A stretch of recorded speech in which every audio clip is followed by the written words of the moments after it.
Baik, sahabat MIK TV, bersama kembali. Bismillahirrahmanirrahim. Assalamualaikum warahmatullahi wabarakatuh. Alhamdulillahirabbil alamin. Allahumma sholli ala Muhammad wa ala alihi wa ashabihi wa tabi'ina ajma'in. Alhamdulillahirabbil alamin. Sahabat MIK TV, semoga hari ini menjadi salah satu hari yang terbaik yang pernah kita lalui, menjadi salah satu hari yang Allah karuniakan keberkahan kepada kita semua. Allah karuniakan kebeningan hati, kebahagiaan, sehingga apa yang kita lakukan menjadi amal soleh buat kita bersama. Hari ini sahabat MIK TV, Rabu 3 Juni 2020 adalah hari sepeda sedunia. Masya Allah, sehingga temanya hari ini saya juga karena ingin menghormati hari itu, saya juga bersepeda hari ini. Walaupun setelah 3 bulan saya baru bersepeda kali ini. Dan Masya Allah, saya ngos-ngosan. Saya biasanya nggak seperti ini. Walaupun tadi hanya keliling kompleks sekitar 20-30 menit, namun ternyata kalau nggak ada persiapan yang matang, fisik yang betul-betul sudah siap untuk melakukan olahraga bersepeda itu ternyata sesuatu yang berat. Apalagi sudah 3 bulan kita tidak olahraga berat, hanya stretching, kemudian kegiatan pemanasan, nemenin anak main bola ataupun badminton di depan rumah dan sebagainya.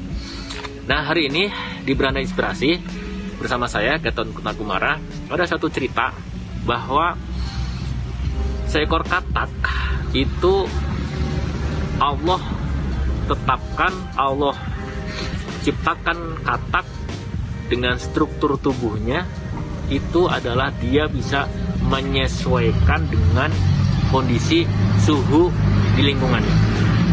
Jadi kalau katak kita taruh di wadah baskom misalnya, kemudian kita taruh di situ, tuangkan air, kemudian airnya itu kita tambahkan sedikit demi sedikit dengan air panas, maka kondisi katak itu badannya akan menyesuaikan, sehingga lama-kelamaan air yang di baskom ini lama-lama lebih panas, namun katak itu dengan energinya, dengan penyesuaian suhu tubuhnya, dia akan menyesuaikan.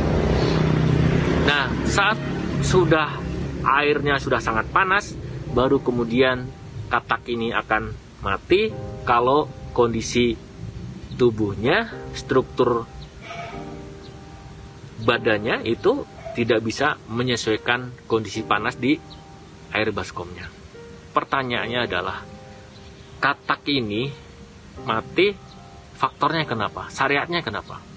Banyak orang mengatakan bahwa katak ini mati karena air panas atau karena panasnya air di baskom. Ternyata bukan. Katak ini mati di dalam baskom karena dia telat mengambil keputusan untuk keluar dari baskom, untuk lompat dari baskom. Kalau dari awal sebenarnya saat dia sudah merasakan panas, dia harus keluar, melompat dari baskom, kemungkinan akan hidup lebih besar. Dan dia bisa melanjutkan kehidupannya di luar baskom untuk penyesuaian tubuhnya yang lain. Mungkin di lingkungan yang lainnya. Boleh jadi di sungai, di selokan, ataupun di got-got, kita nggak tahu yang lainnya di mana. Namun karena dia telat ngambil keputusan keluar dari baskom, maka saat kondisi badannya itu dia sudah nggak tahan dengan kondisi panas air di dalam baskom, dia mau berusaha melompat, maka energinya sudah habis.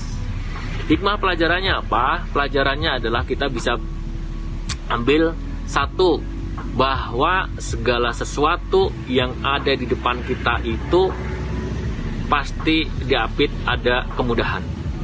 Semakin dalam, semakin sulit persoalannya, semakin susah masalah yang kita hadapi, maka ada kemudahan di depannya. Karena Allah sudah tetapkan sunatullahnya begitu. Jadi kalau kita ada kesusahan, maka kita diapit oleh 2 kemudahan. Pertama itu, memang di baskom katak ini panas, tapi di luar baskom nggak panas. Sehingga kalau dia bisa melompat keluar baskom, maka insya Allah katak ini syariatnya akan hidup.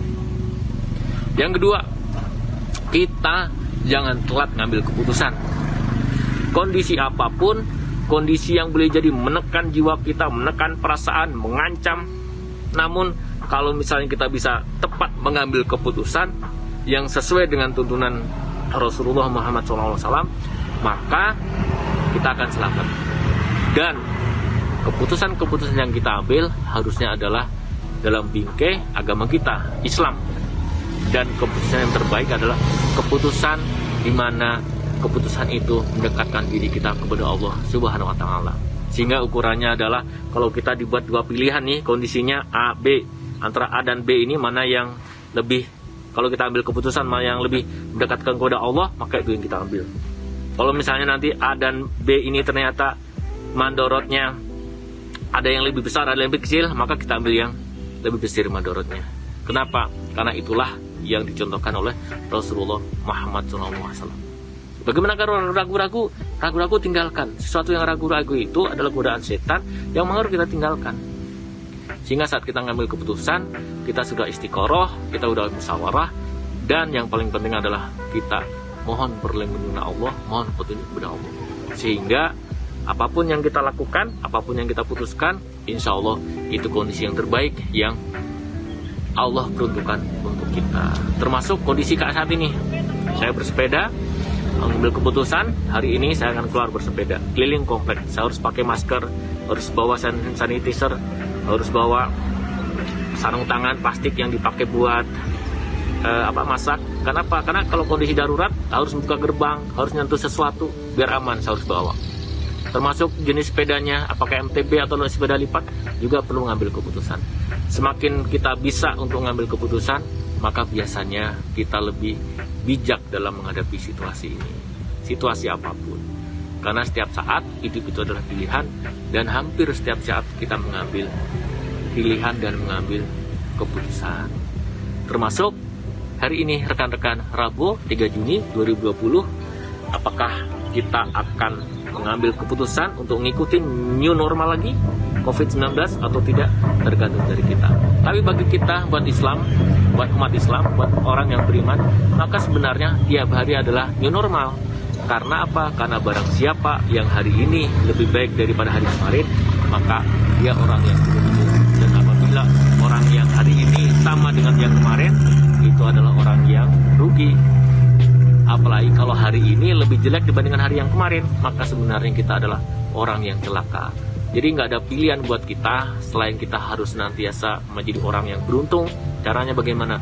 Kita harus setiap hari new normal. Kita harus tekadkan tiap hari menjadi hari yang terbaik yang pernah kita lalui, pernah kita jalani. Sehingga kita bisa mempersembahkan yang terbaik dalam kehidupan kita untuk beribadah kepada Allah Subhanahu wa Ta'ala.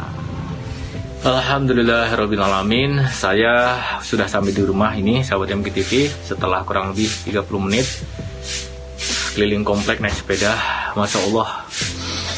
Dan salah satu hal yang perlu kita pelajarin lagi adalah bahwa hidup ini tidak bisa sebatas jalan lurus, kemudian biasa-biasa saja, mendatar begitu, monoton. Namun ternyata hidup yang menarik itu adalah yang penuh dengan dinamika, yang penuh dengan kadang-kadang naik, kadang-kadang turun, kadang-kadang datar begitu. Dan sunatullahnya memang begitu. Allah ciptakan dunia ini tidak monoton, tidak datar, namun dengan berbagai hal yang bisa jadi menjadikan pelajaran buat kita. Semakin kita bisa handling persoalan dengan baik, maka insya Allah itu menjadi sesuatu hal yang sangat mahal dalam kehidupan kita. Mengapa? Karena kita ditempa dengan persoalan, dengan masalah yang kemudian akan mendewasa kepada kita. Nakoda yang hebat adalah bukan nakoda yang kapalnya itu terombang-ambing di laut yang biasa-biasa saja, namun nakoda yang hebat adalah muncul karena melewati laut yang badai, ombak yang sangat besar, hujan, gelombang, dan sebagainya, sehingga muncullah nakoda-nakoda yang hebat. Demikian juga Seseorang yang dalam hidupnya ditempa dengan kesulitan, ditempa dengan kesusahan, ditempa dengan persoalan, dan kemudian dia menemukan Allah dalam kehidupannya, maka sebenarnya dia sedang ditempa dengan sesuatu yang sangat besar. Di kemudian hari dia akan mendapatkan suatu anugerah yang sangat besar dari Allah SWT, dan boleh jadi dia akan menjadi insan-insan pilihan. Sahabat MGTV, jangan kecewa, jangan putus asa kalau kita mendapatkan persoalan dan masalah. Karena sebenarnya masalah dan persoalan adalah untuk menempa diri kita agar kita menjadi orang-orang yang hebat dalam kehidupan kita. Kita mempersembahkan sesuatu yang terbaik dalam kehidupan kita, dan semoga itu semua menjadi amal soleh, menjadi jalan ibadah kita mendekat kepada Allah Subhanahu wa Ta'ala. Sahabat MGTV, tak terasa 1 jam sudah kita di Brand Inspirasi. Insya Allah semoga minggu depan kita ketemu lagi. Tetap sehat, semoga Allah mengaruniakan keberkahan kepada kita semua. Mohon maaf. Assalamualaikum warahmatullahi wabarakatuh.